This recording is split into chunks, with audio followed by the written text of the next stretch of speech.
大家好，我是老莫。有朋友問，做烙餅外皮總是不脆，明明抹了油酥，分层效果又差，到底怎樣做才能讓它像這樣酥脆，分層更好，裡面也更軟？今天咱們就詳細分享一下制作這種烙餅咱們應該怎樣操作。詳細的配料比例咱們還是放到視頻結尾，大家看到最後就好。這裡是麵粉，咱們用的是中筋粉，然后加入鹽，再加入糖。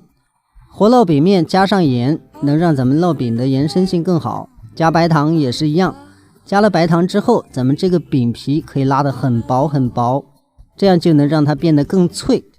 然後咱們加入水，這個水量呢一定要偏多一點，稍微和得軟一點，這樣咱們拉伸就變得更容易。加水和面呢，反正就注意不要讓它太硬，稍微偏軟一點，這樣最好。把面完全揉光，像咱們畫面中這樣，不會沾自己的手。然後咱們包起來，鬆弛15分鐘。鬆弛的目的就是讓它的面筋得到放鬆。然後制作油酥，大家需要注意，這個油酥呢一定要偏稀，裡面加上鹽，加上五香粉，簡單調味，然後攪拌匀。攪拌一下就是讓它味道更匀。然後咱們加入同等的面粉，放在裡面攪拌一下。攪拌的時候一定要讓它順滑，不能有顆粒。完成之後的狀態，就像咱們畫面中這樣就 OK 了。鬆弛的時間到了，咱們直接把面團取出來。這時候大家手觸就能感受到它的軟度，非常的柔軟，好像沒有任何筋性一樣。大家可以簡單的測試一下，咱們直接放在案板上壓扁，壓扁之後它不會回縮，而且咱們捏的時候呢，它也不會鼓起，這樣輕輕的拉呢，它也變得很長，不會回縮，這就 OK。案板上稍微來幾克色拉油，抹匀，這樣咱們後面操作就比較簡單，它不會粘在案板上，因為面團本身偏軟。然後用刀分成4個等份，大小差不多就可以。接着咱們單獨取一個放在案板上，簡單的壓一下，稍微給它拉伸一下，不要拉得太狠，輕輕的拉開就好。全部扯成一樣的狀態，咱們直接用保鮮膜蓋起來，再稍微鬆弛5分鐘。也是為了咱們後面能把它拉得更薄做基礎。接着用擀面杖直接擀開，擀的時候盡量擀得寬一點，擀得越寬，咱們後面拉伸的狀態越好。然後咱們稍微的給它拉伸一下，這樣它就會變得更薄。再簡單的擀一擀，這樣咱們就能很輕鬆的把它拉得更薄。接着咱們就用手直接朝兩邊拽，如果是用不鏽鋼的案板呢，咱們直接往前推就可以了。咱們今天的木質案板呢，不適合這樣操作。到這一步，如果有什麼不理解的，記得在下面告訴我。咱們全部拉伸之後，盡量拉得薄一點，然後抹上油酥。抹這個油酥的時候呢，盡量抹匀，每個地方都要抹到，然後從上面折疊起來。咱們不要捲，直接像這樣疊起來就 OK。但是這個寬度呢，要稍微寬一點，不要太窄。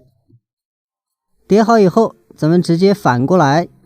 用手稍微壓一下這個口，然後從一邊像這樣折疊過來。折疊的塊越小，它的酥層越多。這裡呢，大家就自己決定就好了。只要這個酥層不讓它特別亂，咱們做出來呢，它這個分層效果就會比較好。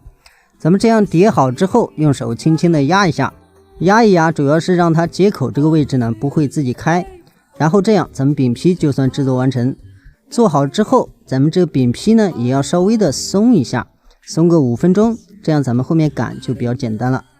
時間到了之後，接下來咱們就進行正常操作。咱們可以不用擀面杖，可以找一個6寸的蛋糕模具，用這個底呢輕輕的按壓，給它按壓成薄餅狀就可以了。咱們直接用擀面杖擀也是沒有問題的，反正怎麼操作方便，大家怎麼來做就 OK 了。接着咱們來制作。制作之前，電餅铛提前預熱，加油的時候稍微多加一點，這樣它外皮的脆度就更容易出來。然後咱們放上餅皮，放上餅皮之後，上下層都要沾上油，這樣就不會煎老。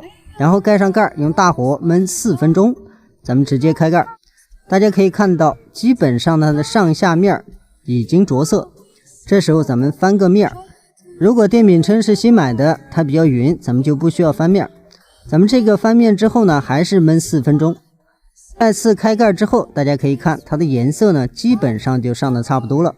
烙制這一步，大家需要注意，咱們不管做任何一種烙餅，開蓋的時間不要過長，過長的話，它水分流失过多。像咱们今天这个呢，焖制的时间已经到了，它的颜色也上的差不多了。像这种情况，只要外面是比較脆的一個狀態，咱們就可以把它撈出來了。如果大家還需要它更脆，咱們可以放到烤箱裡面用200度烤個4-5分鐘，它的酥脆度呢就更好。這樣咱們家常的酥脆烙餅就算完成了。到這裡，大家如果前面有什麼疑問，記得在這裡告訴我。大家可以看咱們做好的烙餅呢，外皮非常的脆，輕輕的一捏呢，它外面一層呢就完全起來了，裡面呢也比較軟。咱們在家做這種餅，最主要的一條，面稍微和軟一點，拉伸性就會變得更好，你就能拉得更薄，酥脆度就會更好。